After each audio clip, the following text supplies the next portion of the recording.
Hello, my name is Michele Bolitho and I'm in Canberra in Australia, and it's August 2010. This article is quite long, and online it appears in two parts. The whole article is called Your Stress Explained, and part one is called What Have You Got to Lose? And the second part is Your Stress Explained, What Power Do You Hold? Your Stress Explained. What is stress? Where does it come from? Stress is a primitive experience that always begins in our thinking and is easy to locate in the brain. You may well relate the stresses in your life these days to your highly civilized acculturation, like, I'm stressed about getting through this traffic, it's my turn to do dinner. Or, I'm stressed because my child is getting bad grades in information technology class. So how can that be primitive? Stress, despite any sophistication it may appear to have, because the associated thoughts are complex and contemporary, is always instigated in the primal or reptilian part of the brain.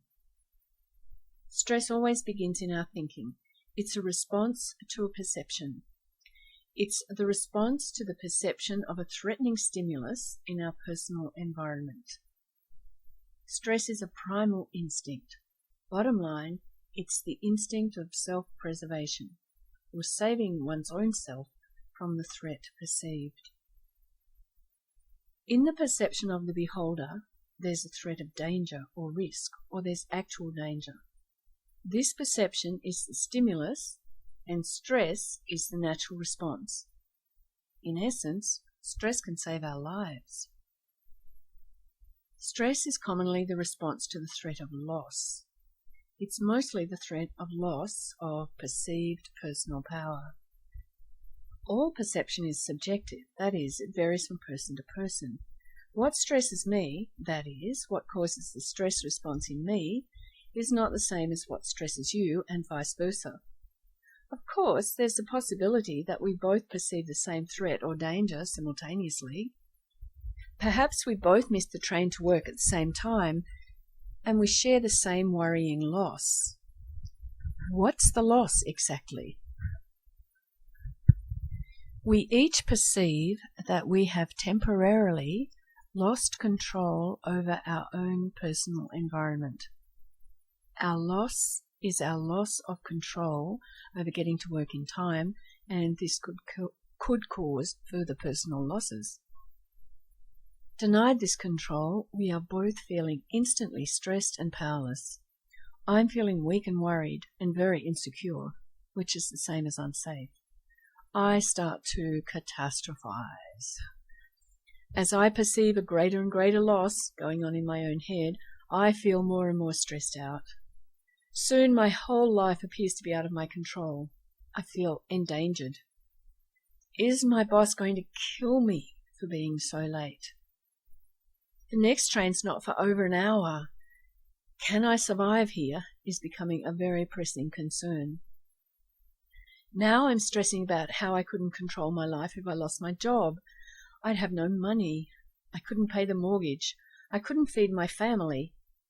I'd have to cancel the cable TV. I'd alienate my in-laws, and so on and so on.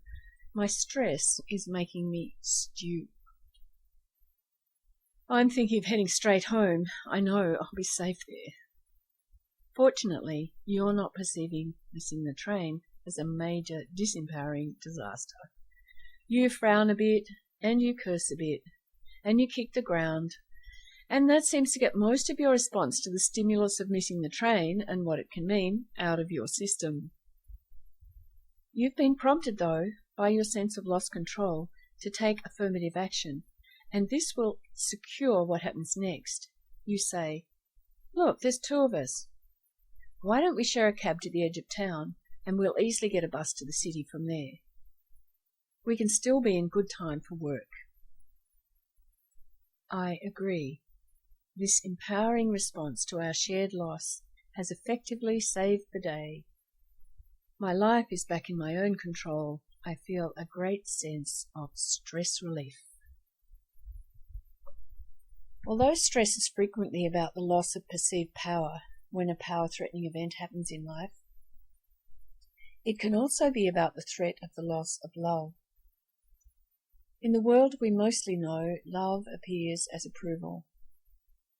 When we lose the approval of the people we love, we're afraid we've lost their love.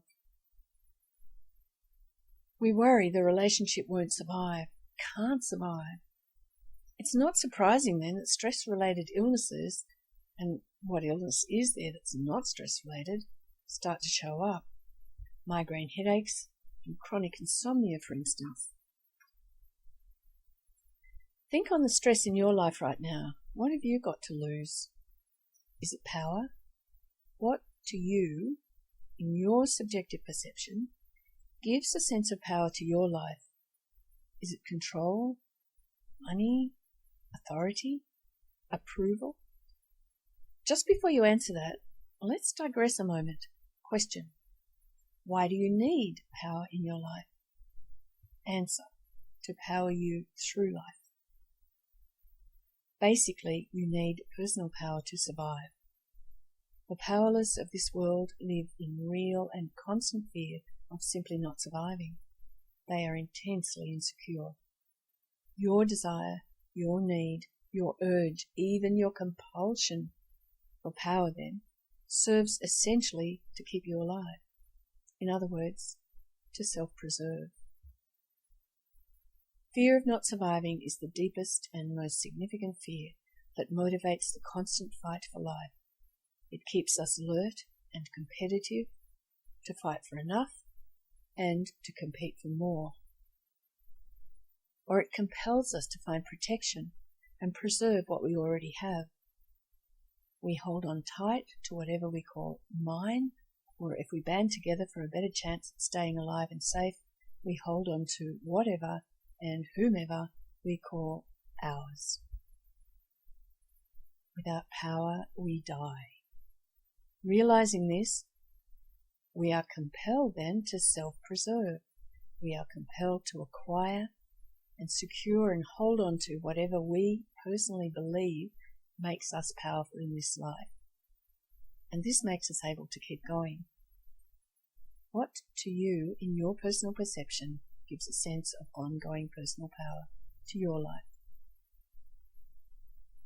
Is it your job and the position of authority that you hold?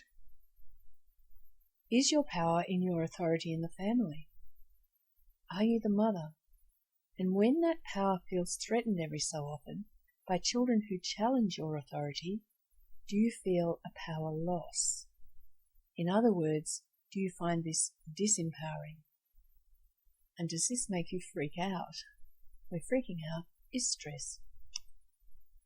Do you see the power or control in your personal life in your income, in your savings, your investments, your status in the community, the security of your employment, all the property you own, and the hearts that you believe belong to you? Do you feel empowered because someone loves you? Do you see a risk sometimes of losing people you believe that you belong with? And does this stimulus cause you to instantly respond by stressing out?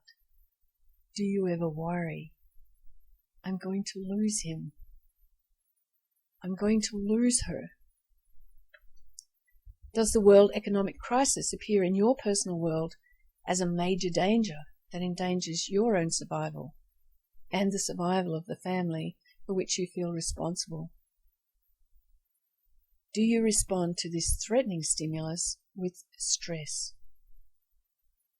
Do you catastrophize?